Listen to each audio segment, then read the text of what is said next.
ਪਾਕਿਸਤਾਨ 'ਚ ਪੰਜਾਬੀ ਕੌਂਪਰੈਸਾਂ ਦੇ ਸਭ ਤੋਂ ਵੱਡੇ ਨੈਟਵਰਕ ਪੰਜਾਬੀ ਨੈਸ਼ਨਲਿਸਟ ਫੋਰਮ ਵੱਲੋਂ ਜੀ ਆਇਆਂ ਨੂੰ। ਪੰਜਾਬੀਆਂ ਦਾ ਕਬਰਿਸਤਾਨ ਬਲੋਚਿਸਤਾਨ 'ਚ ਪੰਜਾਬੀ ਮਜ਼ਦੂਰਾਂ ਦਾ ਇੱਕ ਵਾਰੀ ਫਿਰ ਕਤਲੇਆਮ ਸ਼ੁਰੂ। 1970 ਤੋਂ ਪੰਜਾਬੀਆਂ ਦੇ ਕਤਲੋ-ਗਾਰਤ ਸ਼ੁਰੂ ਹੋਣ ਵਾਲਾ ਇਹ ਸਿਲਸਿਲਾ ਆਖਰ ਕਦੋਂ ਰੁਕੇਗਾ?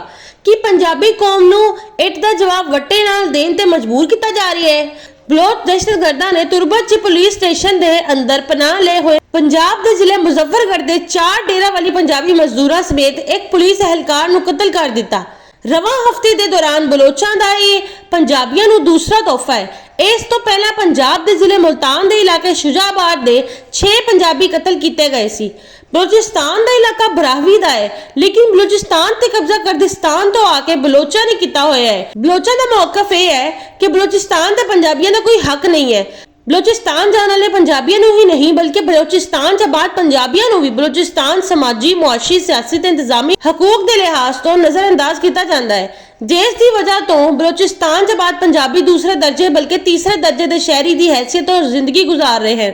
ਬਲੋਚਿਸਤਾਨ ਜਾਣ ਵਾਲੇ ਪੰਜਾਬੀਆਂ ਦੀ ਹੀ ਨਹੀਂ ਬਲਕਿ ਬਲੋਚਿਸਤਾਨ 'ਚ ਰਹਿਣ ਵਾਲੇ ਪੰਜਾਬੀਆਂ ਦੀ ਵੀ ਤਜ਼ਲੀਲ ਤੋਹੀਨ ਕੀਤੀ ਜਾਂਦੀ ਹੈ, ਜਿਸਮਾਨੀ ਤਸ਼ੱਦਦ ਕੀਤਾ ਜਾਂਦਾ ਹੈ, ਜ਼ਾਹਰੀ ਤੌਰ ਤੇ ਖੌਫਜ਼ਦਾ ਰੱਖਿਆ ਜਾਂਦਾ ਹੈ।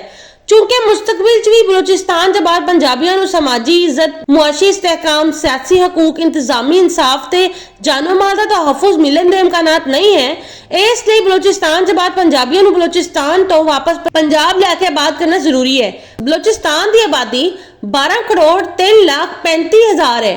बलोचिस्तान तो हुण तक ਲੱਖਾਂ पंजाबियों को कढ़िया जा चुकिया है। इसलिए बलोचिस्तान च हुण सिर्फ 1 ਲੱਖ पंजाबी बचे है, जबकि पंजाब च 76 ਲੱਖ बलोच रहंदे ने। बलोचिस्तान च बलोचां दी पंजाबियां दे नाल जुल्मो ज़्यादती नूं ना रोकण दी वजह तो बलोचिस्तान च रहण वाले पंजाबियां दा माजी तो बर्बाद करवाया जा चुकिया है, लेकिन हुण बलोचिस्तान च रहण वाले पंजाबियां दे बच्चियां दा मुस्तकबिल तबाह होण तो बचाण लई की यह बेहतर नहीं रहेगा कि बलोचिस्तान हुकूमत बलोचिस्तान के बलोच इलाके में आबाद पंजाबियों को पंजाब मुंतकिल कर दे, पंजाब च रहने वाले बलोचों को बलोचिस्तान के बलोच इलाके च मुंतकिल कर दे ते इन्हां दी जायदादां दा तबादला कर दिता जाए, ताकि बलोचिस्तान च आबाद पंजाबी नूं पंजाब मुंतकिल होण तो समाजी, मुआशी, सियासी ते इंतजामी हकूक हासिल हो सकन ते वो दूसरे दर्जे बल्कि तीसरे दर्जे के शहरी की हैसियत तो जिंदगी गुजारन ते मजबूर ना रहन। जबकि जनूबी पंजाब में बलोचां नूं बलोचिस्तान च मुंतकिल करन तो जनूबी पंजाब च बलोचां की तरफों की जाने वाली सराइकी साजिश दा भी खात्मा हो सके।